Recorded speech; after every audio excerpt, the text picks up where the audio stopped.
Here we are. So welcome, everyone. I'm Amber Chavez. I use she, her pronouns, and I have had the pleasure of chairing this year's conference. Welcome to the 2023 Midwest Interdisciplinary Graduate Conference. MIGC has seen many iterations of graduate conferences, and we're now in our 18th year of partnership with the University of Wisconsin-Milwaukee's Center for 21st Century Studies to hold this event. Holding our event virtually this year has allowed us again to increase access and welcome presenters from many regions, but I want to begin by grounding us in acknowledgement of the land and people where UWM resides by sharing with you the Electa Quinny Institute's land acknowledgement in just a moment. More than empty words and unfulfilled promises, I invite you to experience this land acknowledgement as the essential first step in land justice. Just as calming and regulating our bodies can often begin with first noticing our breath, which I invite us all to do in this moment and every moment. The Land Back movement for Indigenous sovereignty begins with first acknowledging Indigenous connections to the land. And I'd like to invite this moment to be one of noticing and recognition.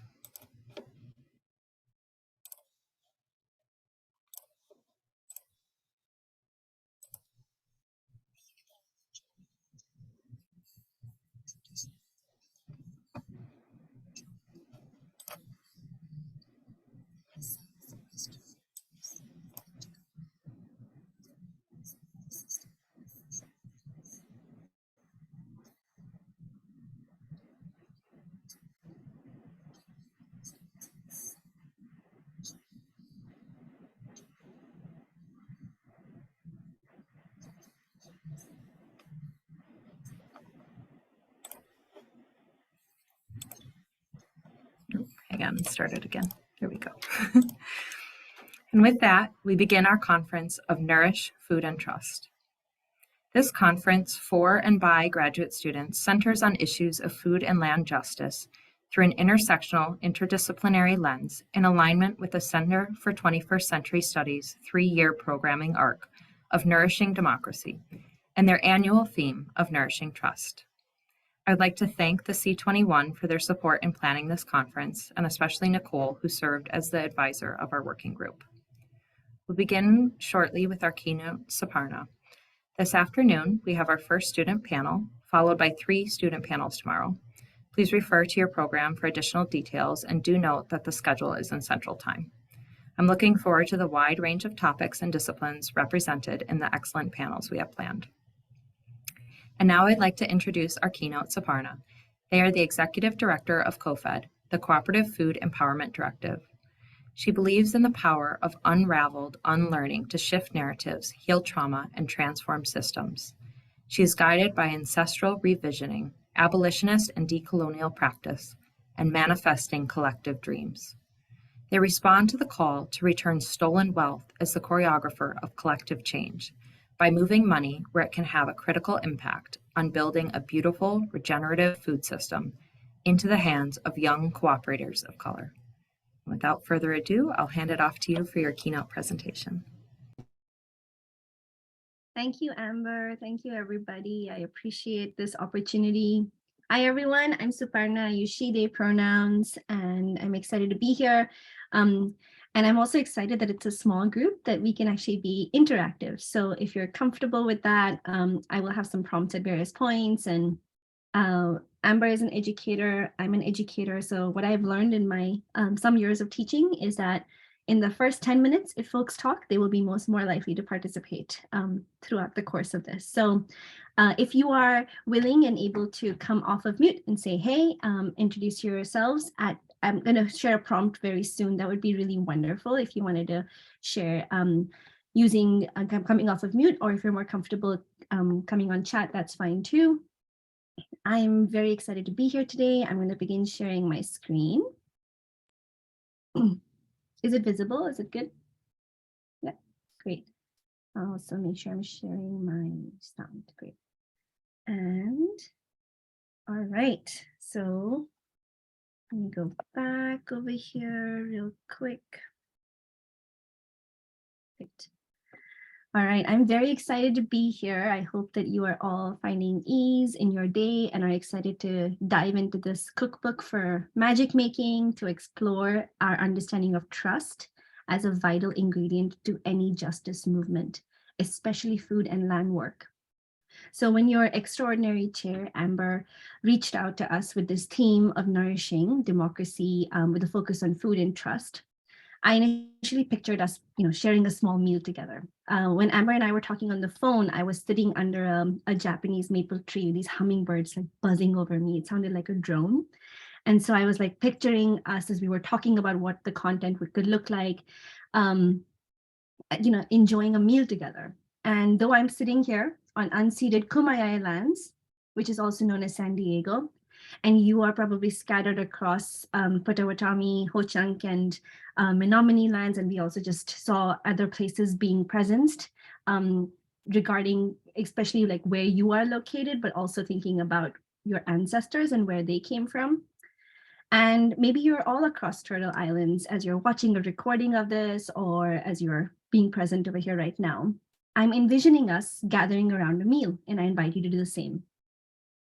So if you're feeling particularly generous with your imagination, maybe we're gathered around a feast. Maybe it's a feast of brilliant ideas and ancestral wisdom and a delicious set of research proposals and student panels and radical legacies that you're about to leave behind. A feast that you have all co-created as part of this year's Midwest Interdisciplinary Graduate Conference. And of course, I'm just another guest at your table. So thank you for this invitation. A little bit about me. I'm a multilingual person, so I often lean on metaphors to guide my thinking. I don't think first in English all the time. So I hope you'll join me on this flavorful journey of cooking up some collective wisdom and maybe some collective mischief as we bring your conference's theme to the chopping block.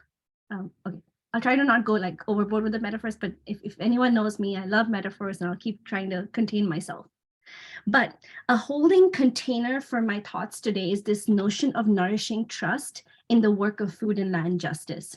So I invite you all to bring your aprons, your bibs, whatever your tool is of choice, in case we get messy, and think about what it means to bring trust to a table for discussion. And some particular nuances, like the table not being accessible or inclusive for all. So what would it mean for us to build a table that is welcoming and inclusive and accessible to all, and maybe even the chairs. All right, so before we move on, I think it might be helpful for you to know a little bit about me. Amber gave this very sweet introduction for myself. I'm Suparna, use she, they pronouns. I'm the choreographer for Collective Change at CoFed, which is a cooperative food empowerment directive. And I'll share a bit more about our work in a moment, but first a little bit more about us as people. So as you can see, I have some prompts for you all to share in the chat, or in just a moment, I'll allow you to come off of mute if that makes more sense to you.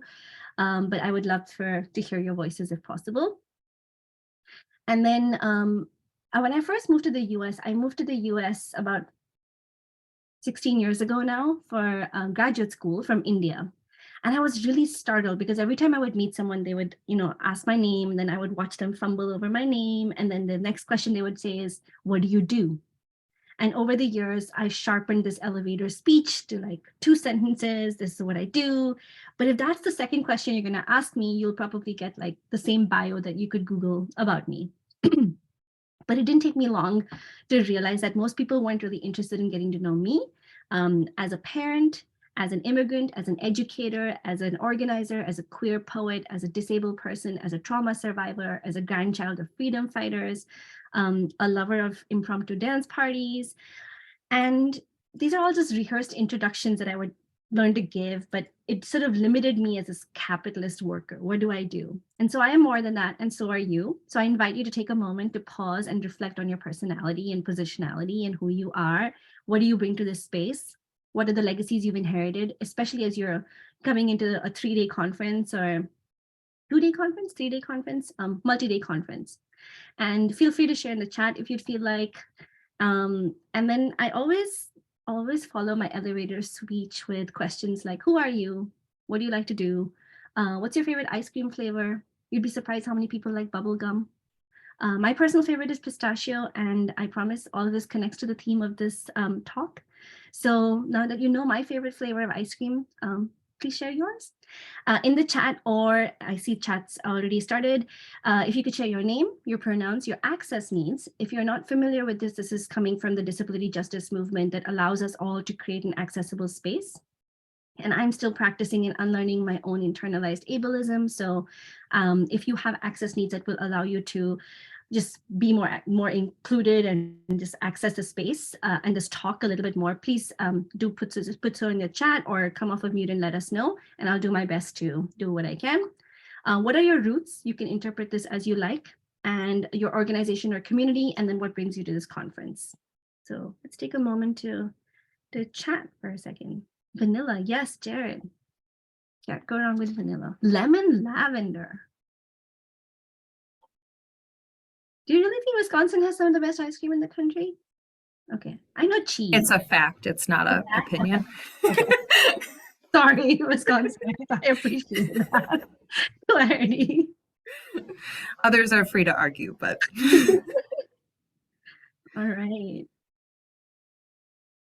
Okay, butter pecan. Yummy.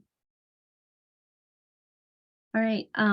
Feel free to also share some other stuff about yourself. I know it's you know, we maybe all don't know each other, maybe you all know each other. I don't know, but I don't know you all. So I'll jump off mute, even though you've all heard from me, just to encourage people to speak into the space. So I'm Amber. As I mentioned, I use she, her pronouns. Access needs for me are additional time to process deep ideas. I also just wanted to note that we did have a request for captions, which is why I have the live captioning on this session.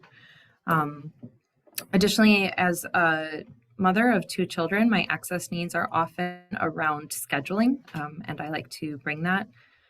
What are my roots? I am Wisconsin, born and raised, but I am also Latina with deep roots in the Southwest region of the United States. I'm here at the conference because I'm the chair, but I'm also involved in a lot of community organizing. So I'm part of the Milwaukee Child Care Collective and several other organizations. And I think it is really interesting to think about the role of food justice in relation to the other justice work that I do. So I'd encourage someone else to hop on and bring your voice into the space.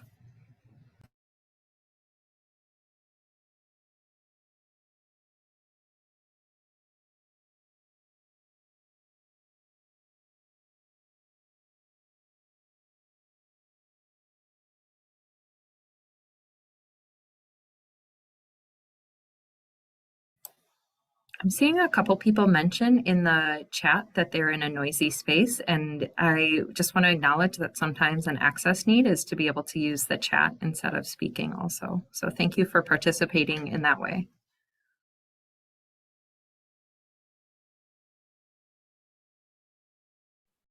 I can speak.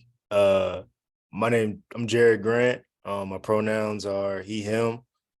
Access needs. I'm not actually sure. Yeah, I'm not sure. My roots, I'm from Savannah, Georgia. African American organizations or / community. I'm like a PhD student at University of Georgia. Community, involved in manners, minorities in agriculture, natural resources, and related sciences. And yeah, my dissertation or my focus has been on trust, and food security. So like this, when I saw this conference, I was like, yeah, I'm just excited to engage in dialogue, and yeah.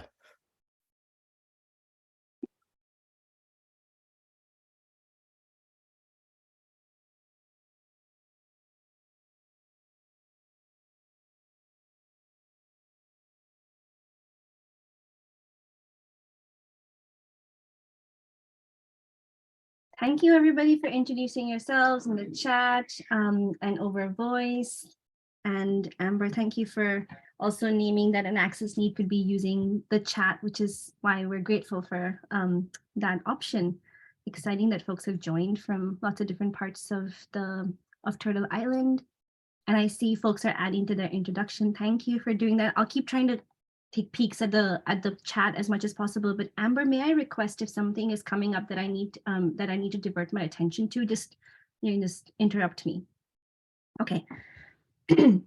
All right, thanks for sharing your favorite ice cream flavors and what's alive for you right now.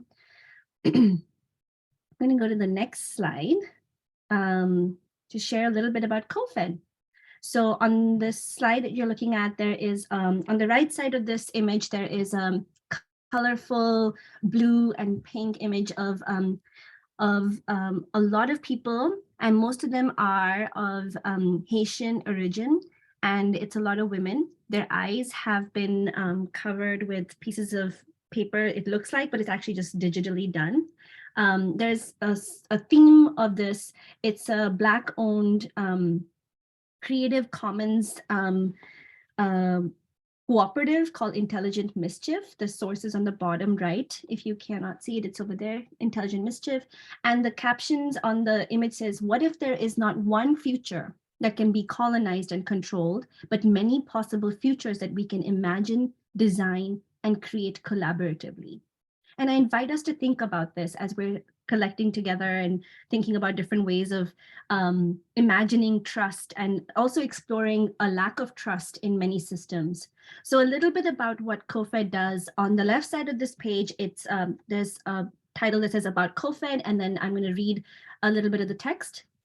So CoFed is a cooperative movement builder where we believe in the power of young, queer, trans, Black, Indigenous people, and people of color to be able to transform our current food system from an extractive system to one that is rooted and guided by values of healing our relationship with one another, our planet, and all life in it.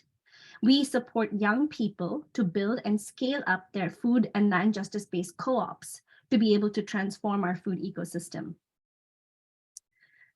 Okay, so now that's not done. Let's get a little nerdy. Okay, I wasn't kidding about the metaphors. I hope you're ready. This page, this slide has, for folks who cannot see the screen or are unable to, there is on the right side a diagram that shows the various elements of the food system. And on the bottom right, there are sources that I've listed, which I can send via an email and send a whole copy of the slide deck after this talk as well. On the left side, there are 4 major points under a heading called Decoloniality for Dinner. And I will go over them one by one. The first is defining decoloniality. So since this is an academic conference and you've invited someone who identifies as a very reluctant and disruptive scholar, I thought it might be helpful to ground our conversation in a theoretical framework. So to better understand how we can disrupt the continual use of food and land as instruments of coloniality. I know big concepts, so I heard some of you would like some more time to process. I'll just go slow and take pauses for questions. It helps to understand the concepts of decolonization and decoloniality, because according to literature, but also according to practice, they're not the same things. So briefly speaking, decoloniality, which is the first point on the left, defining decoloniality, is the disruption of white supremacist values in all aspects of life. So decoloniality is not just about resisting or critiquing colonialism, but it's the transformation of this current system that centers white European rationality and ways of being. I use white European rationality, and then I extrapolate that to calling it white supremacy cultural values in the current context. And this centering of white Western thought shows up in all aspects of our lives, including systems like education, health, food, and land. It sounds really simple, but you're all entrenched in the area of graduate studies and the art of problematizing ideas. So let's problematize this a little bit more through colonial ontology. So I find this word ontology so interesting. When I first came to the US and my professors would use terms like ontology, like why would you use that? And then I started to fall in love with words because that's how I make meaning. And so even though colonialism officially ended somewhere between the end of Second World War and the Cold War, according to this historical timeline, the project of coloniality has not. This project of coloniality is more subtle than the project of colonialism. And so the project of coloniality, I think, is more insidious. And one of my favorite scholars, late Peruvian sociologist Aníbal Quijano, he talks about he talked about the ways, centering of white Western rational thought, ways of existence and epistemology as the dominant and universal narrative. That is the definition of coloniality, as a lot of scholars from the global South have named. But the problem is that it's entrenched in like all of our systems, globally, societally, including our food and land systems. So how does this show up in our lives? That's the third point over here, coloniality in our lives. I think it shows up in different ways.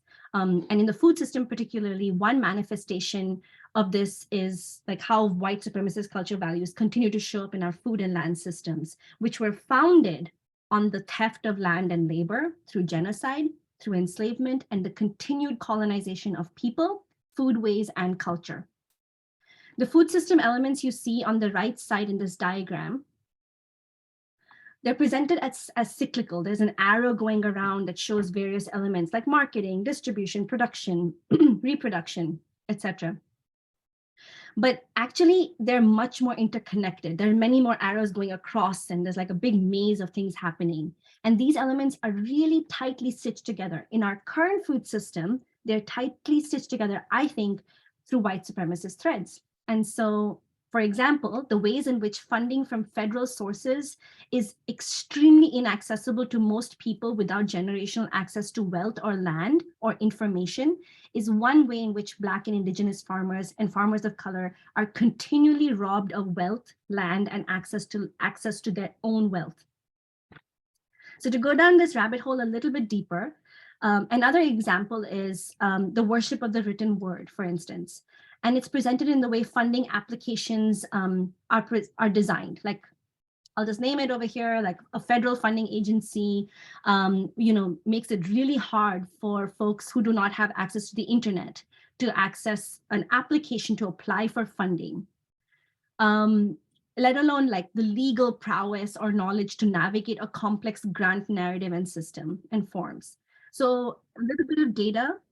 According to the 2017 Census of Agriculture, only 1.4% of this country's 3.4 million producers identify as Black. And only 2.3% of this 3.4 million producers identify as Indigenous. Now, these ways of denying funding access to historically marginalized communities and these abysmally low rates of Black and Indigenous farmers in the country are not coincidences. These are part of a design of a colonial capitalist food and land system. So kind of the argument that I'm making is, hey, we don't live in a post-colonial world. Black, brown, trans, queer, poor, birthing bodies are still subject to colonial weaponry by state authority and systems. I think some of us live this reality. I don't need to proselytize you through academic language to explain this to you, but no matter what the flavor of lies our history books teach us or what we write next, but you as academics have a certain responsibility of what you're going to produce in the world. What's your academic gift you're going to birth into the world? But if we lead with the fact that we are not free and we cannot be free until all of us are free. And so it is in this space of collective freedom that decoloniality lives and breathes. And this, like, if we can accept and come on the same page about how deeply colonial our food system and our land system still are, it leads to a complete breakdown of trust. Black and brown people do not trust the food we have access to. And to add to that, we don't have access to land and capital to grow our food or to distribute our food. And healthy foods are kept from our communities. And this is a systemic playbook in action. A food system that is built on theft, genocide, and enslavement cannot be trusted. And so maybe we can begin to acknowledge that the many, many communities in your cities, in your states, and the nation feel mistrustful about the food system, where our food comes from, and how to access healthy options, food options for our communities. Which leads me to say that I think decoloniality is literal medicine for our times. And I'm going to pause here. If there's an opportunity for folks to reflect or just ask any questions, I just give you a lot of information.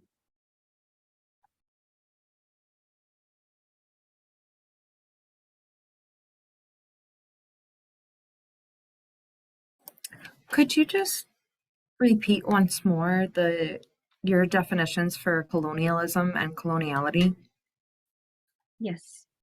So colonialism, from what I understand, is the project of like overt assertion of military or political or capital prowess over another group of people or culture. Whereas, and it's deeper than that, but whereas coloniality is the consistent reliance and belief, and then acting out on the belief that white Western European rational thought and ways of existing and being and rationality are central and dominant ways of being and thinking and existing, and that everything else is just secondary. Thank you for that.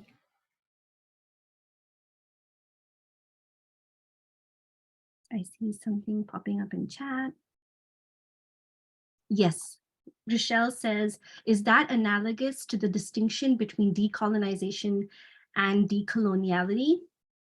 Yes, that is the same distinction. So I would add just one more caveat to that, that I think based on my understanding and practice, that decolonization is the sort of questioning and critique of colonialism, whereas decoloniality is to actually take that criticism and transform and use it through transformative action to actually disrupt white supremacist cultural values and then create alternatives or live into alternatives that are guided by, you may ask, what's the alternative? What I think is QT BIPOC wisdom. So queer, trans, Black, Indigenous, people of color wisdom from Turtle Island, what we call now as the United States, these nation states, as well as around the world and the global South.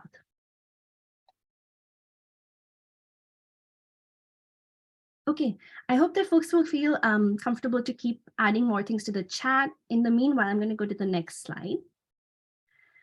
I want to talk a little bit about what happens when trust is broken in the food and land system, especially a food and land system like the one that we have in the United States, which has colonial and white supremacist capitalist roots. On this slide, on the right side of the slide is an image of a Black elder named Malik Yakini, who is who's the executive director of the Detroit Black Community Food Security Network. And it's a YouTube, there's a YouTube icon in the middle. I'm going to play the video in just a moment. On the bottom, it says Malik Yakini on food apartheid. On the left side of the screen, the words are there on a green background that says trust happens around the table. On the bottom of the screen, there are words trust is built beyond food deserts. And second, through the critical disruption of who, there's a word missing, of who owns and controls the land. Okay, so we have some time to make it a little bit interactive. If I were to ask you to think about the food you eat and have access to, the food your loved ones and communities are eating and have access to, there might be a deep sense of mistrust or trust towards the system that creates or obstructs that access to food. So just take a moment to reflect the food you have eaten today or yesterday, or the food you have had access to, and how you feel towards the system that provides you that food. Do you have questions about it? Do you trust it? Do you say, yes, I know the source of my food. I feel like it was equitably sourced and equitably accessed and accessible, and I paid the right amount for it, and I know the money has gone to the right place, blah, blah, blah, blah, blah.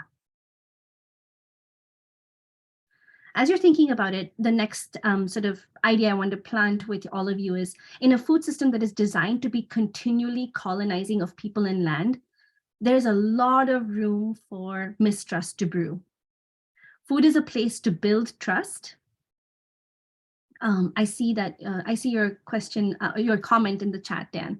I do think that food is a place to build trust, but it's also a site where trust can be broken. And I wanted to share this video with you for just to offer you another way of thinking about mistrust and food at a systemic level. This is, as I said, this is Malik Yakini, and he's talking about one manifestation of how our food system is inherently difficult to trust for many Black and Indigenous communities. If you have any reflections that are coming up as you're watching it or after watching it, please drop them in the chat, and I hope we can have a deeper conversation in the Q&A as well. Okay, I will pause now to play this video. Just curious, has anyone heard of Malik Yakini? and his work?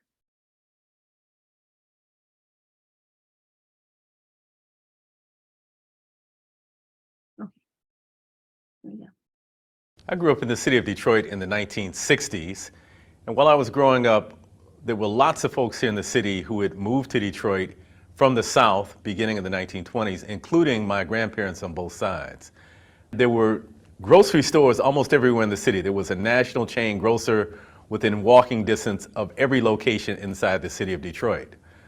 That all changed by 2007 when Farmer Jack, the last of those national chain groceries, closed its doors and Detroit became labeled as a food desert.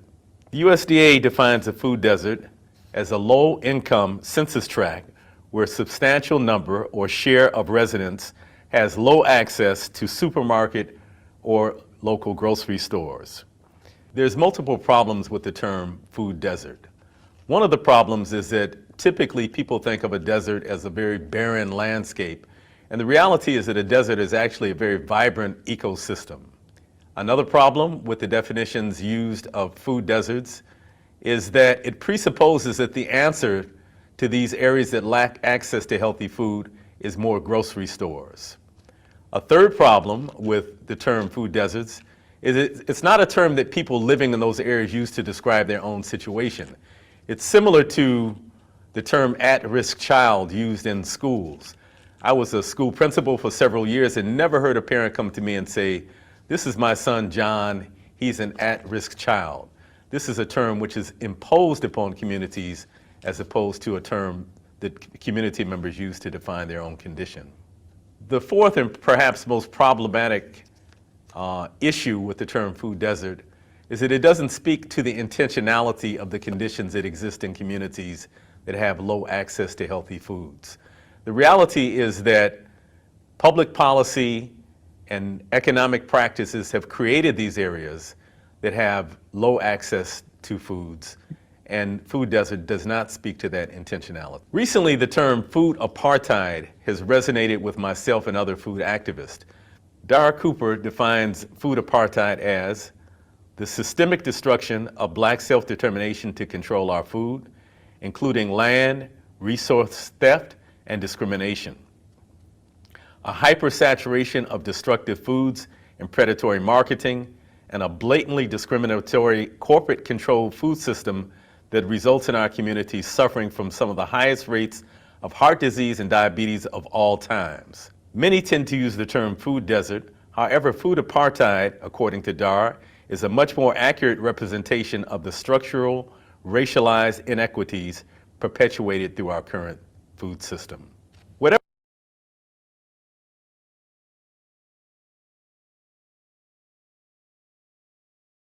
I will pause here for now and invite folks to add any reflections to the chat or otherwise that may have come up during this video. And then I will have the links to all of these while you are after the talk is over as well, for you to explore in your own time.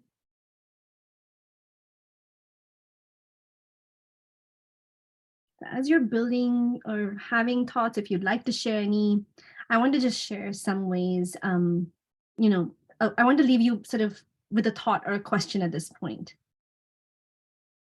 So if our food system is rooted in coloniality, anti-indigeneity, and anti-Blackness, and if all of these, especially anti-Blackness and anti-indigeneity, are global currencies that we all invest in, like throughout the world, then how do we divest from that? And then what do we invest in? So as we dive a little bit deeper into that question for the next half of, or the next portion of this talk, I want to share some ways in which trust can be built around the table, and how food for many of our communities acts as an anchor for building trust in relationships. And trust is not built in business meetings, but through a committed, sustained effort of building long-term relationships with the communities we want to serve. I know food can also bring up challenging feelings depending on your relationship to food and your access to food, or just food going into your body, your own body, and what might be happening with it. But for a lot of our communities, food is what anchors us to our ancestors. Food is what anchors us to our communities. And whether it's a Friday night fish fry, or whether it's, just the smell when I think about my grandma's cooking and what comes into my brain, all of the things. So just inviting you to think about that a bit too. I grew up in the city of Detroit in the 1960s. Okay. So as we think a little bit more about this next question, I want to just lean into the analogy a little bit more about sharing a meal at a table. So your chosen theme for this arc of conferences is nourishing democracy. So what does it mean to nourish democracy and bring people together? On the right side of this slide is another picture by another artistic picture by Intelligent Mischief, which has a caption, "What if we completely divested from the system of white supremacy?" There are aspects of, there's a solar panel on the right side, up just on top of this beautiful canyon wall. There's a set of stairs leading to a red door, and the back of what it looks like is a woman facing the steps. Where are we gathered on this table? And who owns and manages the resources in our food system? And how are these resources governed? So to be able to address who's at the table, we also need to take a critical look at how this table was made and if it's still meeting the needs of our communities. In this case, I will take our food system as an example, which, as I have said, is built on a legacy of genocide and theft. It is built on the extraction from the earth. It is built on a shaky foundation. So it's a table that's inherently problematic. And I invite us to push the edges of our acceptance of tables that are not long enough, not wide enough, not tall enough or short enough to hold the breadth and the longitude of our intersections across race, class, geography, migration status, language, gender, disability. So it's not just about getting to the table. Sometimes it's about having the courageous realization that the table is not meant for us. It was not meant for collective liberation. It's not meant to actually get our communities fed. And that this table was designed to intentionally keep certain communities from sitting at the table, from approaching the table, from breaking bread at the same table. So the question I want to bring here today and collectively think about is, who built this table and who does it serve? At COFED, we talk about OMG, which is on the left side of this slide. We talk about ownership in the food system or land system, management, and governance. Who gets to own the resources in the food system? That diagram, the cyclical diagram of the food system, who owns the distribution, who owns the production, who owns the seeds, all of these different ways of thinking about it, and who has access to it and how. I'm going to go to the next slide. This slide has another picture by Intelligent Mischief on the right side. It's a very similar picture with just some different color renditions from the last picture. But on the text on the top says, "What if we just gave the land back?" And if you haven't heard of the land rematriation movement, there is a very large movement. It's not just started now, but it's definitely received a lot more mainstream highlighting now, called the Land Back Movement or Land Rematriation Movement, which is an effort to acknowledge and rematriate land back into the hands of Indigenous people and or through reparations to Black people in this country. On the left side are some ways, because we're gathered for a meal. I want to leave you all with some hope of things that are happening and things that y'all can do. So I want you to, on the left side, the title says Building Power in the Food System Rooted in QT BIPOC Wisdom, which is queer, trans, Black, Indigenous, people of color wisdom. Because people will always say, well, what does decoloniality look like in action? In action, it looks like literal divestment from white supremacy and literal investment in what is not white supremacy, what is led by queer, trans, Black, Indigenous people of color. I deeply believe that our liberation is intimately connected. And until all of us are free, we will not be free. Until Black folks are free, we will not be free. Until Indigenous people are free and have access to their land back, we will not be free as people. Until queer and trans people have access to their own bodies and the rights to be themselves and have the freedom to express who they are, we will not be free. So what does investing in this word called solidarity economy look like? So much. Okay, so the area that I work in is called the solidarity economy, where we believe in the power of collective action to transform systems of oppression towards the planet and life in itself. The work we do in the solidarity economy is the work of building and nurturing relationships. It's what you do as educators. It's what you do as community organizers and community leaders.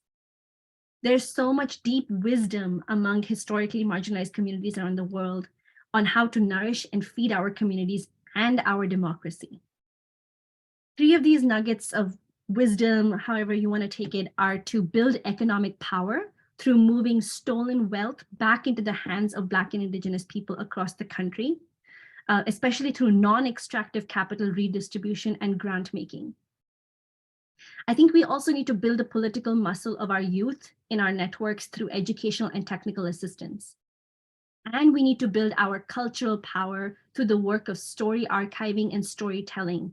Because for our communities, cooperatives or cooperative economics don't just serve an economic function. They also meet our cultural needs. They meet our community needs. Our communities have a long history of cooperation that is rooted in regenerative relationship to people, land, and the planet. So we hope that, we can keep doing that through storytelling. This conversation right here is a way for us to keep this history and this legacy alive. And I do think that there's a way to bring back trust into our food system. Growing food, tending to the land, caring for plants and animals who feed us, preparing meals, distributing and sharing food, feeding ourselves and our communities, and replenishing the soil with our food waste are shared ways of bringing trust back into our food and land systems. Just watching the time. Amber, I have 45 minutes, right? Yes, correct. And then we have 45 minutes for question and answer also. Awesome. Okay. So let me just see. Yeah, I think I'll move to the last slide right now. And on this slide is a picture of hands holding some grapes. They're brown color hands holding some grapes that they've harvested. And there's another picture of someone planting a seed or touching the soil with their hands with the sun shining in the background. On the right side, it says, where do you come in the picture?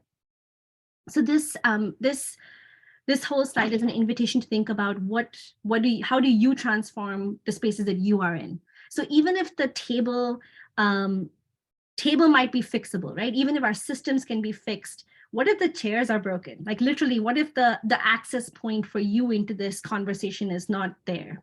So to think about our food system in a vacuum, especially without thinking about our land system, is like building a table with broken chairs or chairs that are just not accessible to all body types. I invite us to think about who makes decisions about this table and who is at the table.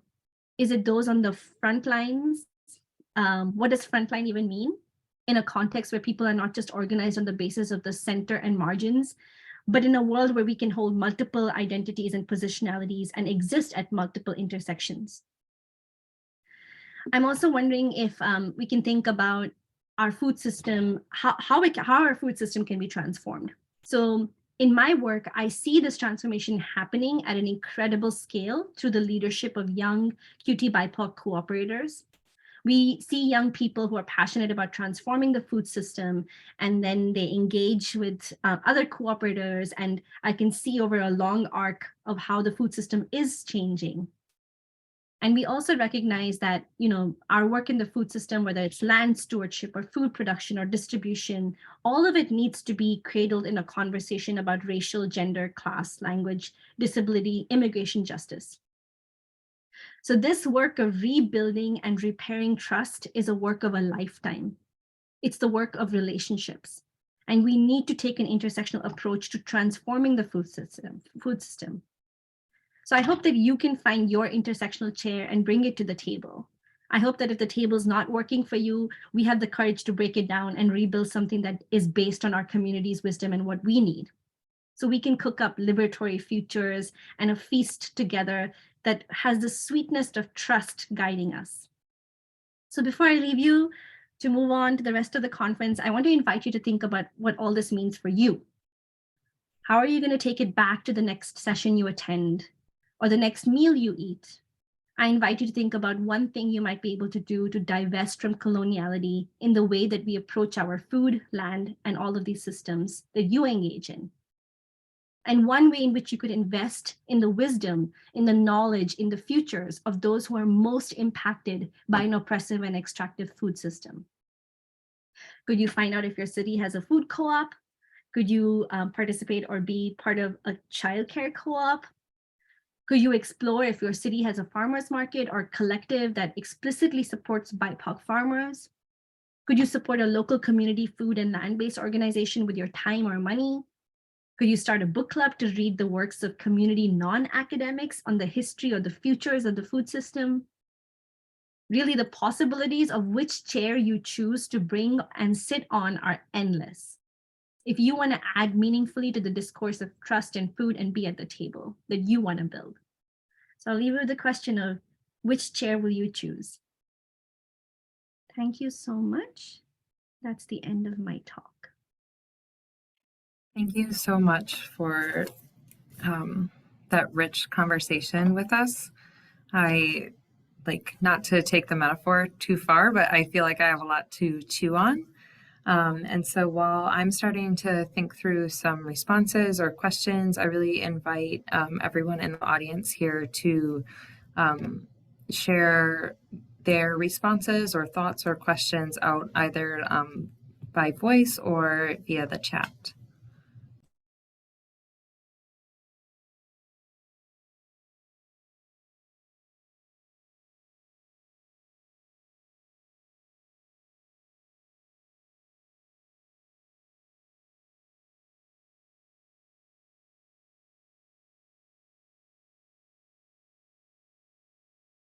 Thanks, Dan, for the comment in the chat. I perpetually need extra time to think all the time. So yes, please take your time.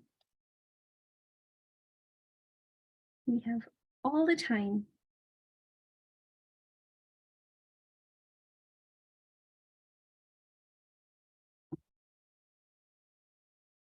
Amber, did you want to keep recording this part of the talk as well? Yeah, if we get some thumbs up for the question and answer, if anyone does have, if anyone feels like they would be more able to engage and share if we ended the recording, I would be happy to do that. So just reach out if that is the case, please. I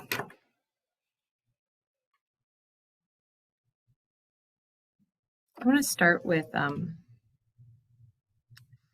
just sort of a thought of one of these white supremacist threads connecting that you mentioned. And I'm not sure that it's so much a question as just something that I have experienced that you might reflect on if it brings up anything for you, which is that when I became a mother, and that's when I became really interested in examining like my trust in the food system. And what I found was that pursuing more natural foods, as well as learning how to make my own foods, starting to work with ferments and things like that, I found myself in increasingly white spaces. And then over the past few years, I've watched those white spaces move further to the right, the crunchy mom to alt-right pipeline, as some people have talked about. And yet, as you spoke, what I know that I'm craving is to have places where we can remember these traditional ways of making food, and what our traditional foods are, and to have foods that are nourishing for our bodies without engaging in those white supremacist spaces, balanced by the knowledge that white rural farmers are also harmed by these systems, especially the systems of poverty. Yet not decentering the need for Black and Indigenous farmers. So I know that's like a lot, and there's a couple of really good things in the thread. Just for a crunchy mom, I'll just say, yeah, usually white women are trying to parent in ways that are more natural. So the crunchy mom, you know, it might be like using natural diapers that you wash yourselves, trying to, you know, avoid processed foods, limited screen time. Those types of things often end up in this like crunchy mom world. And then maybe, Suparna, if you are ready to respond, and then we can read out some of the other questions that are popping up in the chat.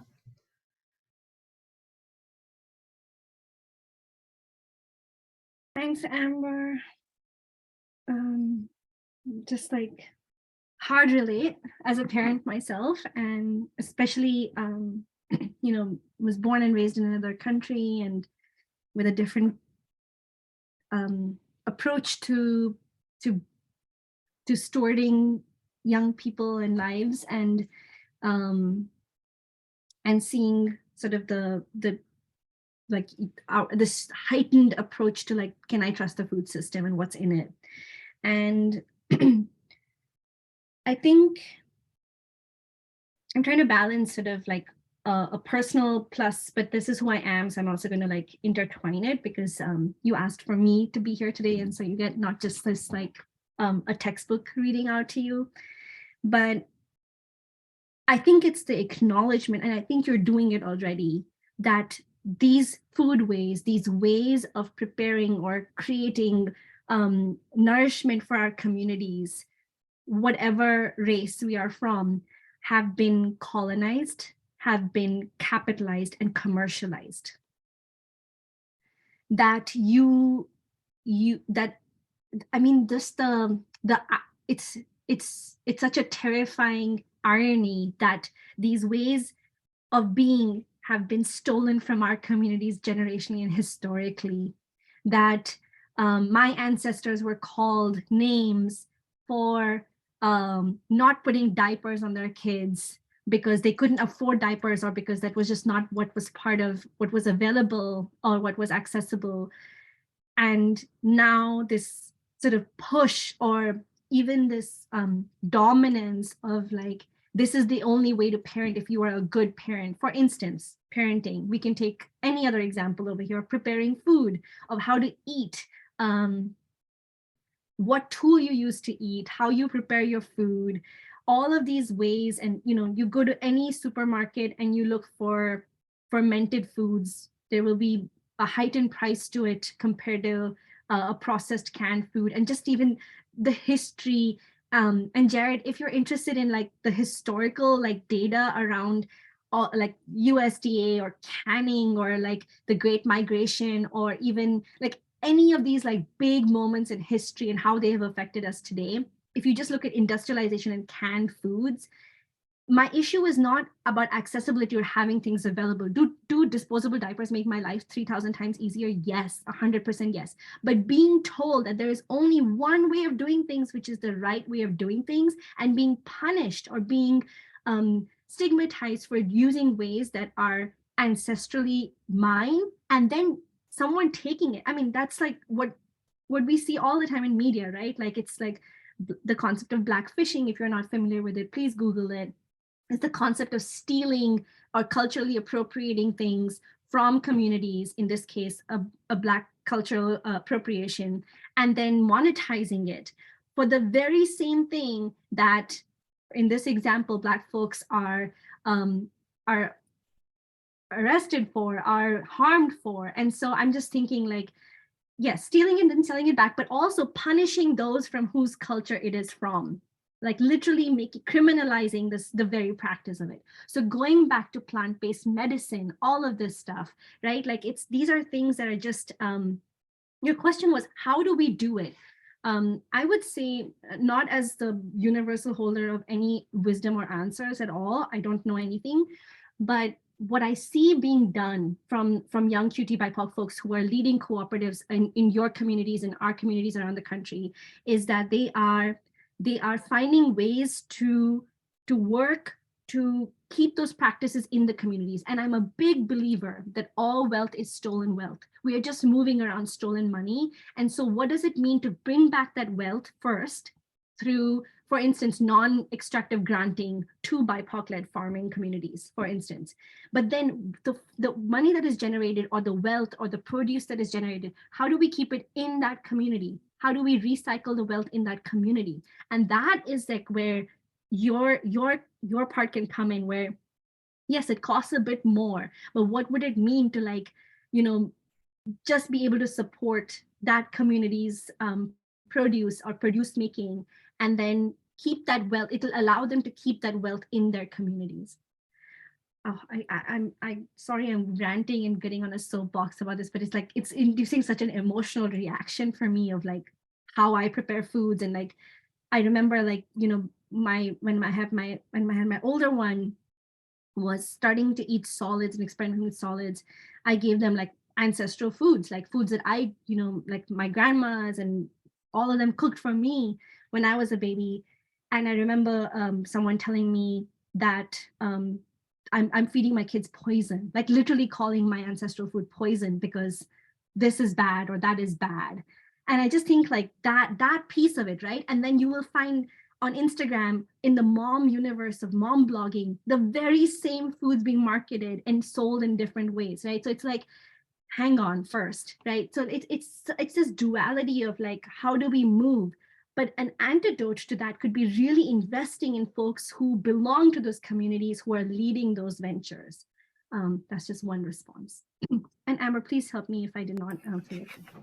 Yeah, no, thank you so much. I mean, that's like it's a perfect answer. And also, I think that for me, part of the way that we divest from whiteness is including our emotionality into these conversations and not pretending like we don't feel deeply about these topics and that they aren't worthy of strong emotion. So I appreciate the emotion that comes from you and allowing that into the space. I'm going to move into another question that I see in the chat, starting at the beginning, and then we can move down through them. So one question: thank you so much for this meaningful talk. I'm wondering if you can speak to some ways that disabled and MAD folks can both honor their access needs for convenience, low energy, and low cost, while also engaging with food and land more ethically and decolonially.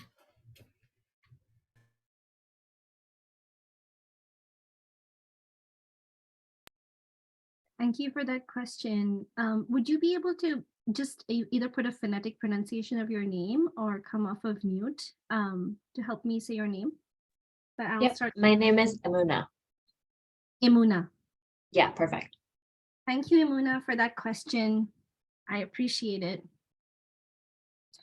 So I cannot speak for all disabled people or the disability justice movement, but from my own experiences and my understanding, again, I would invite you to even just one small area of clarity or clarification is I use white supremacy very intentionally versus whiteness, even because I feel like whiteness can be in the room with all people of color present, or all, like, it's just like it's sort of the cultural piece, the systemic pieces that are problematic, not a group of people that are problematic in my approach to this topic.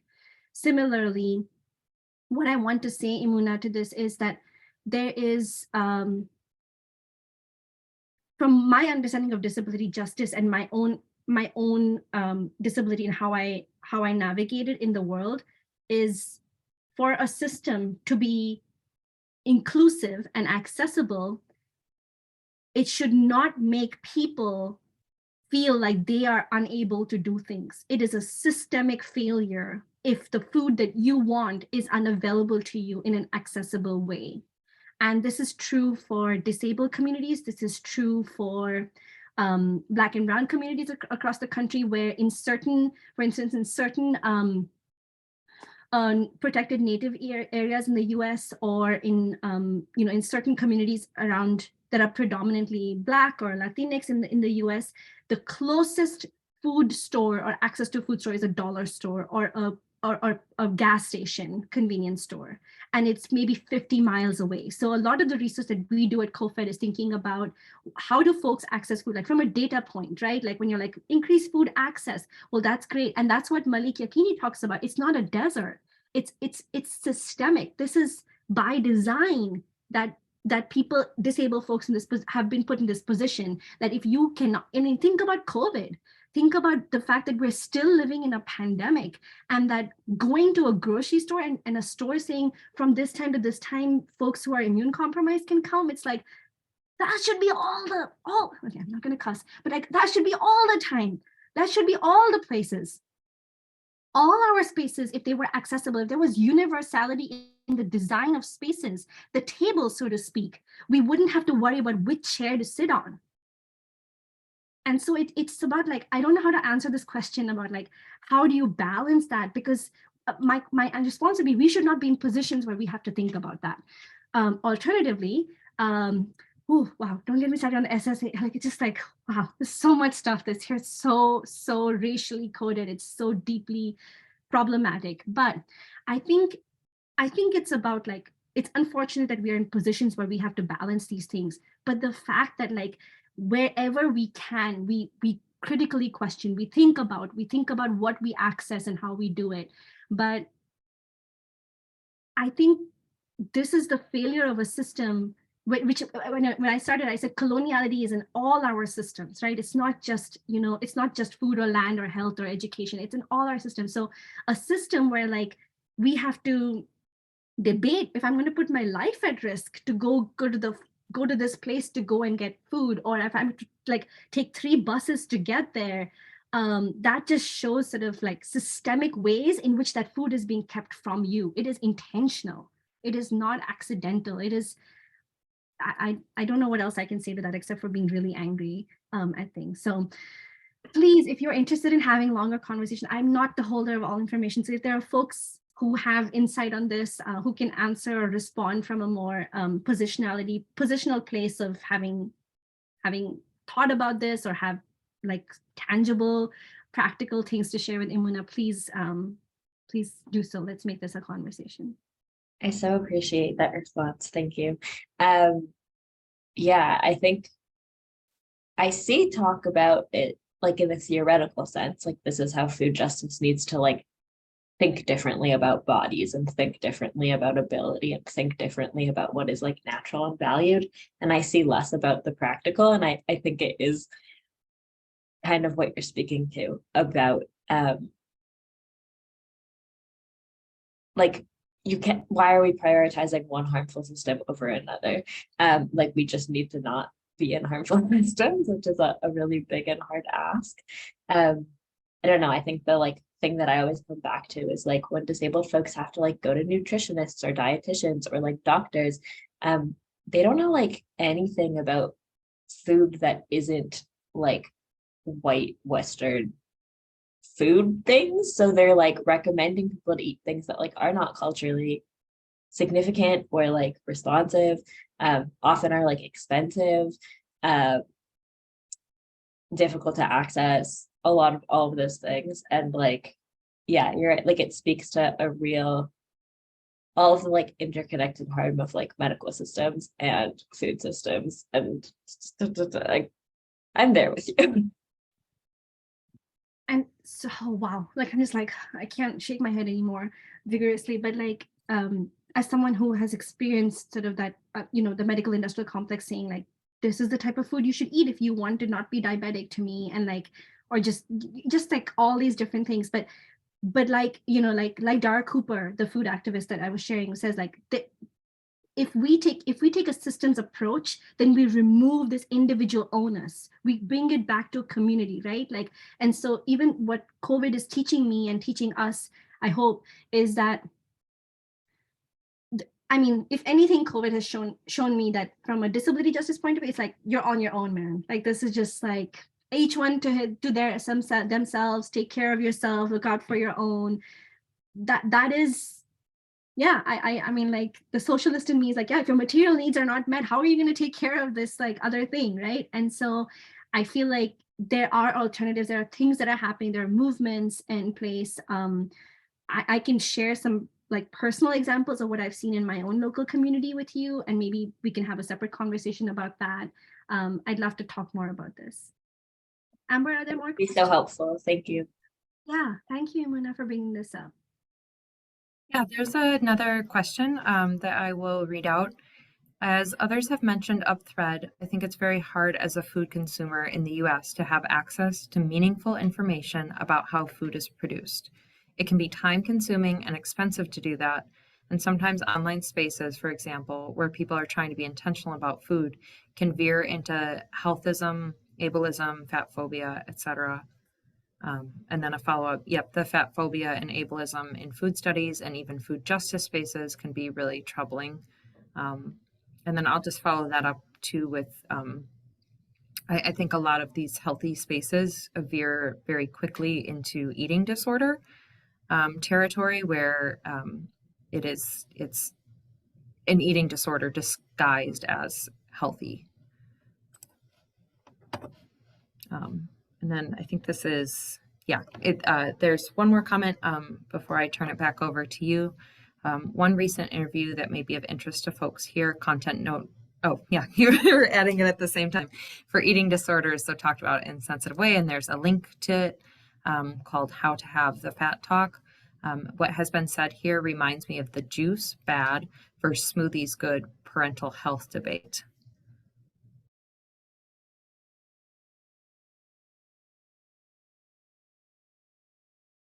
Thanks, Rochelle, for that for that thought.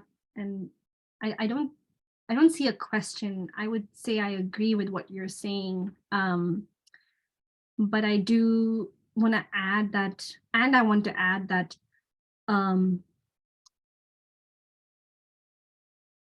see that you have to step off. No worries. Are we still in time range? We're still in good time. Okay. Yes, we are. And we have it recorded too. So they'll be able to come back and listen. Perfect. But I think again, I think I'll come back to like how this is, to me, like the thing that has been really liberating as a person of color, as a parent, as someone navigating everyday systems of oppression, is that when these things happen, my instant response is, what could I have done differently? Oh, if only I had more smoothies in my life, or my kids, I had given my kids more smoothies, then blank would have not happened, or, you know, all those things. But I think it's like, there's a systemic failure. There's literally, like, what I'm inviting us to constantly come back to is the analogy of like, the table is broken. So we're constantly saying, why is the food falling? Or like, why is there not enough food to feed people? But like, literally, this is a broken table. It's a table not designed for everybody. And so what I want to offer is that there are alternatives happening. Like I can, Amber, you would also invite me to share some stories of things that are happening. And so since Jared, since you said you're in Savannah and you're in Georgia, I don't know if Jared's still on the call, but I'll just, let's see, they're still in the call. Great. Yep. Great. Hey, Jared. In Atlanta, there is a co-op called Pecan Milk Co-op. I don't know if you've heard of them or not. I'm unfamiliar. Okay, so they are a completely queer and trans Black-led co-op that sources Georgia-grown pecans and have created the whole chemical production mechanism to make organic, also very problematic label, but like straight from the pecans milk that is sourced. And now they've been able to commercialize enough to have their milk like packaged and distributed at a Whole Foods, for instance, in Atlanta. So the price of one bottle is reflecting the price of the process, right? So it's like $12 for like, I don't know, a quart of pecan milk. And the thing is, I think we have to weigh, like, can we all afford to always access a $12 bottle of pecan milk? No. But are there other ways that you can make sure that this is reaching like the people that it needs to reach, or like having access to it? Yes. And I think it's like this constant, Elandria Williams, who is who has transitioned in 2020 and became an ancestor was a disabled Black liberator. And she said, it's not just about the things you want to burn down, the systems you want to burn down now. It's about the places you are also building where you want to be free, and where you want to, like, where your future is going to be free. So I think it's like this constant both and. The queer community, often we embrace this notion of like both and existing beyond the binary, and it's this invitation to constantly like disrupt and have the decolonial mindset and an action based, but then also build those alternatives, and those alternatives are happening. We work with cooperators across the country who are doing incredible work of seed saving, for instance. And, you know, if you haven't read Farming While Black by Liam Penniman, or Collective, and I can send a list of these books, Collective Courage by Dr. Jessica Gordon-Nemhard. These are all showcasing aspects of how Black and Brown communities across the US and the world are saving the ways in which food has been produced and shared with people. And, you know, Amber, your first question around like, how do we do this, is also the recognition that this is happening despite incredible barriers, that pecan milk is surviving in an environment that is actually designed to make them fail. They're surviving, they're thriving, and there are ways to do that, moving capital to them, moving technical assistance to them, and giving them the opportunity to tell their story. They were recently featured in a Georgia-based newspaper. And I'm taking that as an example, Jared, because you named that you were in a place. And so, you know, like, these are all interconnected systems and ways. And Imuna, you brought that up with like, we're not like, there's that intersectional, we have to have that intersectional approach. There's Stop Cop City happening right now in Georgia. These are all connected systems of like how these movements are happening simultaneously. I believe we are in the revolution. It's happening right now. You and I are a part of it, and we have to decide, while also taking care of ourselves and our beloveds, because the state won't. And so we build communities that will support us and will meet our needs, and we will take care of each other, because, hey, only we can save us. Like, I don't, that's my belief, that's my opinion. I can share more about examples and stuff, but maybe I'm just rambling now. So I'll pause to see what else is coming up.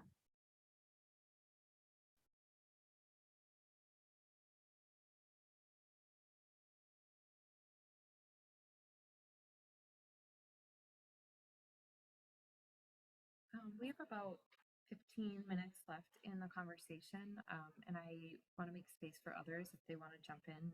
Jared, if there's any questions you have about this talk, also as it relates to your research, I encourage you to share them out. But I want to ask a question about reproductive labor. So that's a lens that I find really helpful in my work, and I also see it just as a barrier in this. That, you know, sometimes finding these ways to feed ourselves and our families and our communities, they do take time, especially and effort. You know, it's cheaper to make bread than to buy it often, but someone has to make that bread. And who that falls on in a system that already requires so much of our time. I wonder if you could just, I don't know, is that like enough for you to, I could continue, but if that's enough for you to go off of, and then also, yeah, if there are other thoughts about like practical strategies that you are seeing in your communities, I'd love to hear them. That like, while we are building this new table, we still need to eat, right? So like, what do we do in the day-to-day to feed ourselves and our communities?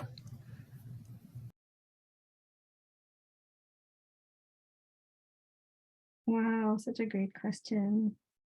I really wish we were like eating a meal together, because one thing my grandma used to say to me was like, there's nothing you cannot fix with food. And I know, like, again, that brings up a lot of things for folks like with their relationship with food. But I want to, like, I add to that, like, there's nothing you can not fix or solve, or you cannot, like, it's very hard to not foster a connection when you watch somebody eating, like, not in a non-creepy way, but it's such an intimate, like, insight into themselves. Like when you see someone, like how they eat. And when I first moved to the US, I used to always apologize for eating with my hands. Like if it was Indian food, I would always apologize. But I show up in meetings these days with like eating with my hands, and I'm just like unapologetic. This is my way of being in food. And yeah, anyhow, so reproductive labor, wow. I think so much. I think you brought up motherhood, and this sort of disconnect in like who's actually doing the labor of production, food production, even across race, right? Like it's very clear, like most of our food workers are Black and brown, across the Central Valley in California. It's all immigrant labor that is doing this work. And I know many of you know Cesar Chavez or have heard his name, but I encourage you to also know and speak Dolores Huerta's name, and just, knowing that like there is a very, very deep intersection of race and gender in this work as well, which is why, like, at least the work that we do at CoFed, it focuses on the race and gender intersection really clearly. So from an economic point of view, Amber, I see it as like the cycle of production, consumption, distribution, and reproduction. And so when you said reproductive labor, like my mind instantly went to, yes, Jared, as soon as I'll try to wrap up my response really quickly. But I think it's a conversation that is very often not mentioned. Like nobody talks about who is actually canning, who is doing the food, who's doing the food labor, and in your houses, in your communities. And I think there is a need for that conversation. This is why I find like particularly CoFed's work is unique, because I work with a lot of folks who are working with Black and Indigenous people, with people of color across the country. But the intersection of gender is really key when we are trying to be critical about how things are happening. And I don't really have much to say, but I can tell you that, for instance, we just launched our re-granting fund called CoFund, the Cooperative Fund. And we received 141 applications from all, like every one of the applicants identifies as queer, trans, and or Black, Indigenous, and people of color. There are tons of people who are doing this niche work and understand the relationship between how race, gender, class, land, disability works in our system, and the work is happening. So I'm not trying to like, here's the CoFed thing, but like if you do have the ability to like subscribe to CoFed, like I don't even know when our next newsletter is going to come out, because I don't like, it's too much to think about right now. But if there's a way to give you access to like look at who is in our universe, we call our network mycelium, but with a Y, mycelium, because we do food justice work and we think it's delicious and we're corny like that. But if you are interested in knowing who's doing the work on the ground, please reach out to me. I'm happy to directly connect you to the folks who are doing this work. In my positionality, especially as a non-Black, non-Indigenous person of color, as an immigrant in this country, I'm really dedicated to like getting out of the way, because like there are places where I don't need to be there. And so I'm really hoping that if there's a way for us to stay in touch, I hope that we will share ideas again about this. But sorry, Amber, I know I'm not like responding directly to your question. I just like say yes, and there is this work happening at the intersection of gender and land and food, because there is no conversation you can have about liberation without bringing in gender. It's not possible. Queer and trans folks have led like movement work around food and land justice for a really long time, because like land justice and food justice open up the imaginations of what it can mean to be free, and who else is experiencing like extreme lack of freedom in this country right now, apart from like queer, trans, Black, and Indigenous people. Like that's just like the truth. So here I am speaking truth. Okay, Jared, I see that you had a question. Please, you can unmute or put in the chat, whatever you feel more comfortable doing. Cool. Again, great presentation. I like this discussion. There was a book called like How the Other Half Eats. I don't know if you've heard. Okay, cool. There was a part in it where they talked about the difference between rich mothers and poor mothers, how poor mothers are less likely to say no when it comes to giving kids fast food than rich mothers, because throughout the course of the day, because of time and thing, they're used to having to say no to their child a lot more. So when it comes to like unhealthy foods, they're more likely to say yes, versus rich mothers, because they say yes to a lot of financial freedoms that they can for the kid. They'll say no to unhealthy foods. I just want to know, I guess, your thoughts on that.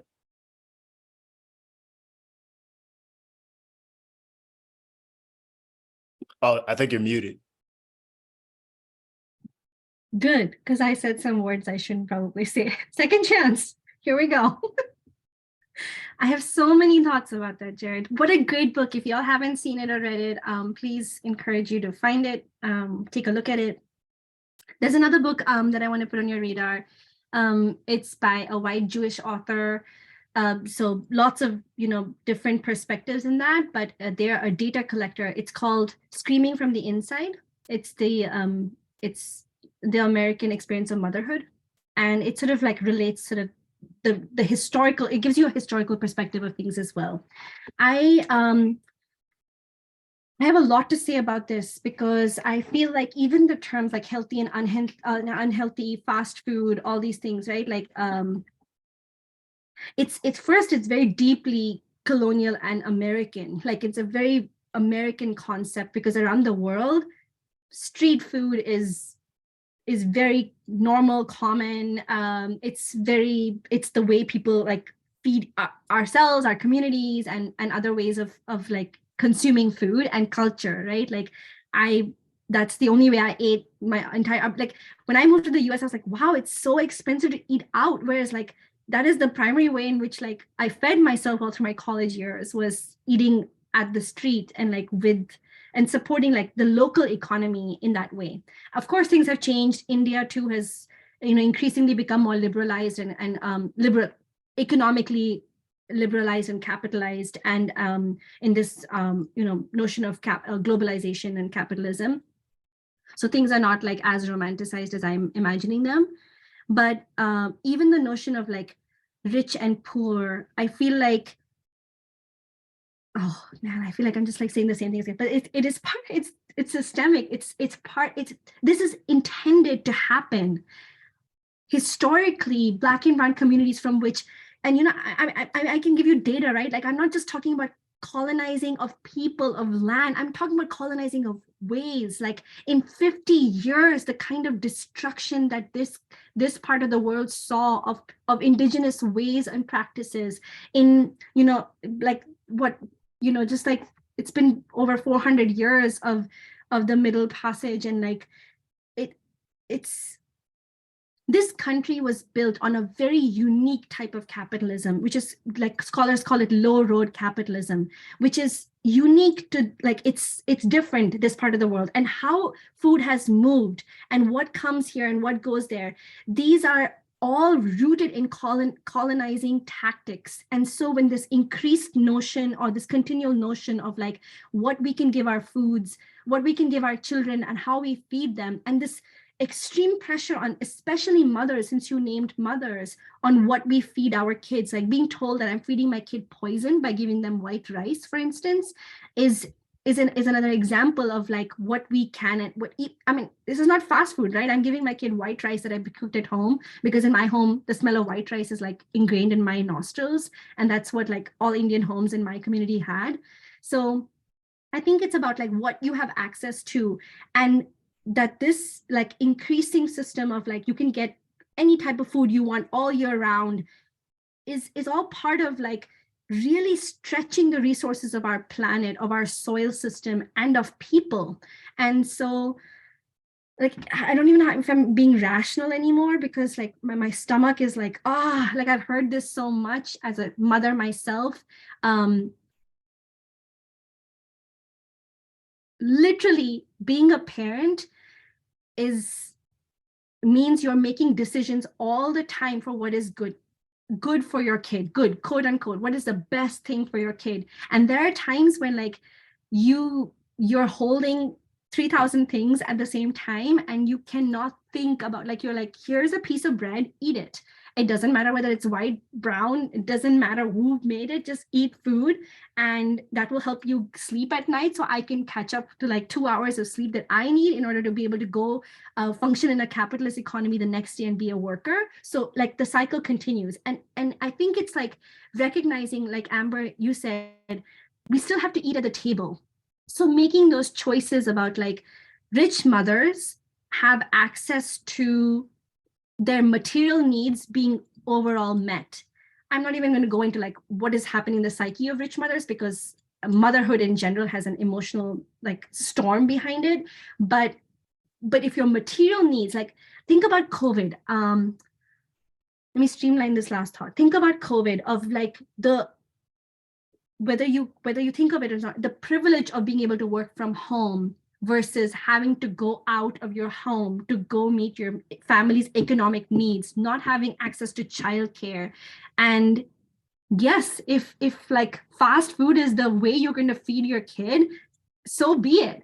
What should have been happening was the government sending more than their meager stipend to every single family with children, having a food procurement program that, you know, when you're talking about like disability access, this is a disabling event. It's a mass disabling event. Giving every family access to food to their homes and medicine to their homes would have been the most accessible thing to a response to an event like a COVID-19 global pandemic. This country, this system, the state failed to do that, not accidentally. That was by design. On who was dying, who was most impacted by it, became a class issue. It should have never become a class issue when it's a human thing that everyone is experiencing. Okay, about to get really emotional, so I'm going to mute myself now.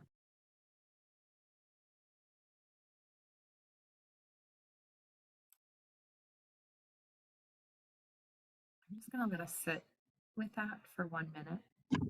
And then at 12:29, I'll close us out.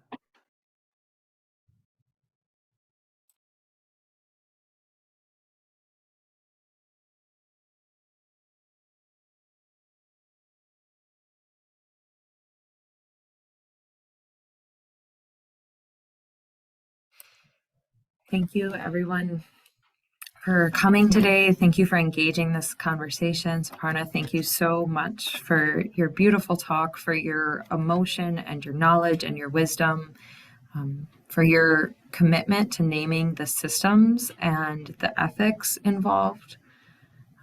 I would love to continue this conversation. With your permission, I'll share your email out to the group.